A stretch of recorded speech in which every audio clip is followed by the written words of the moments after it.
आपल्या समोर पिढीला हे समाधीचं निदर्शन केलं आहे। या ठिकाणी तानाजी मालुसरे अष्टमीच्या रात्रीला आले आणि नवमीच्या रात्रीला वध झाला, त्यांच्यावरती हल्ला मागे झाला। 4 फेब्रुवारी इसवी सन 1670 साली तानाजी मालुसरे यांनी गड कोंढाणा, मोगलांचा किल्लेदार, दिल्लीचा होता बादशाह औरंगजेब आणि औरंगजेबाचा लढाऊ किल्लेदार रणशूर उदयभान राठोड यांच्यापासून तानाजी मालुसरेनं गडाच्या पश्चिमेच्या बाजूनं यशवंत घोरपडे बंधूपासून 600 फूट खोल दरीतून यशवंत घोरपडे बंधूपासून द्रोणागिरीचा कडा चढून छापा घालून आणि उदयभानात ठार मारून या ठिकाणी प्राणार्पण केले।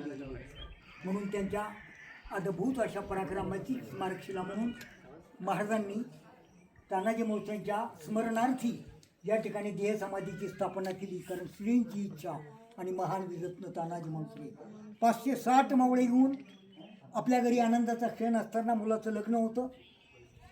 रायबाच्या लग्नाचा आनंद लुटण्याकरता अक्षताच्या पत्रिकेने आपल्या असणारा मनपसंत गड राजगड, या राजगडावर तानाजी मालुसरे मुजऱ्याला हजर झाले आणि तानाजी मालुसरेचं शेलार मामा सूर्याजी 560 मावळे घेऊन दरबारात गेले। त्या ठिकाणी शपथ घेतली। तर जातीनं महाराज गडाच्या मोहिमेवर निघालेले असताना जिजाऊनं म्हटलं होतं, महाराजांना सांगितलं नव्हतं की तानाजी मालुसरेंना सांगितलं नव्हतं की शुभागडाच्या लढाईला निघाला।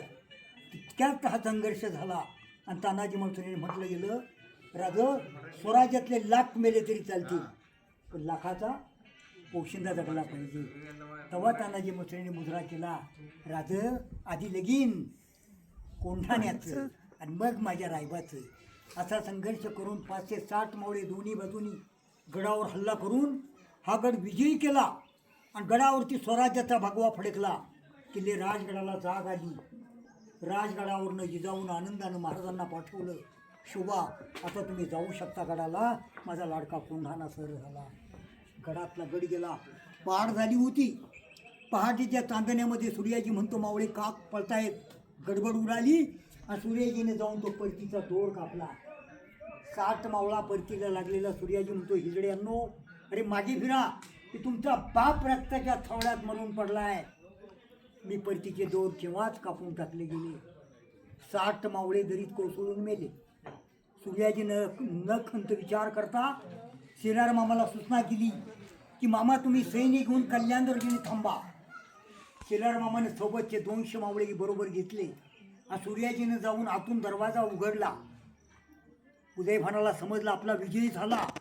उदयभानानं तानाजी मालुसरेंच्या छातीमध्ये लाथ मारून अपमान केला आणि उदयभानानं पळ काढला आणि तिकडनं अचानक शेलार मामानं हल्ला केला आणि कल्याण दरवाजावर शेलार मामानं उदयभानूला ठार मारला आणि गडावरती स्वराज्याचा भगवा चढवला। शत्रूचं निशाण खाली केलं, शत्रूचं निशाण खाली केलं। स्वराज्याने राजगडाला जाग आली।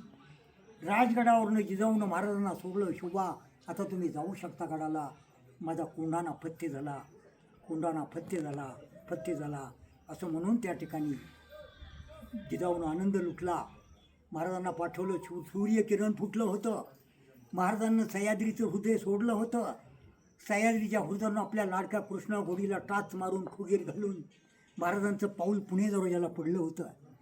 महाराजांना जाणवलं, परंतु गडावरती काहीतरी स्वराज्यनिष्ठा, एक स्वराज्य घटनाशिल्प म्हणून ही महाराष्ट्राच्या इतिहासात महाराजांनी या ठिकाणाला डिक्लेअर केली की आपल्याला पुढच्या पिढीला एक आठवण व्हावी, ज्ञात व्हावी, म्हणून त्यांच्या स्मरणार्थी गड आला पण सिंह गेला हे महाराष्ट्राच्या इतिहासाला पडलेलं एक घोर स्वप्न आणि सत्य स्वप्न म्हणजे कारण उच्च कोटीच्या राजनीतीची जाण असलेल्या आपल्या राष्ट्रमाता जिजाऊ साहेबांनं शहाजीराजांचं स्वराज्याचं स्वप्न साकार करण्याकरता आणि पाहण्याकरता शक्तिपीठ म्हणून महाराजांच्या पाठीशी उभ्या राहून महाराजांना खंबीरपणे नेतृत्व देऊन त्या ठिकाणी या सह्याद्रीच्या हृदयामध्ये महाराजांनी स्वराज्याचा भगवा फडकवला, तो जिजामाताच्या हातून आणि तोरणा किल्ला जिंकला। राजगड हा मनपसंत गड होता। राजगड राजधानी केली। संभाजी महाराजांचा जन्म झाला, छत्रपती राजाराम महाराजांचा जन्म झाला आणि 1670च्याच लढाईमध्ये तानाजी मालुसरे आपल्याला सोडून गेले आणि इथं वीर मरण आलं। धन्यवाद। जय भवानी, जय शिवाजी, छत्रपती शिवाजी महाराज की जय।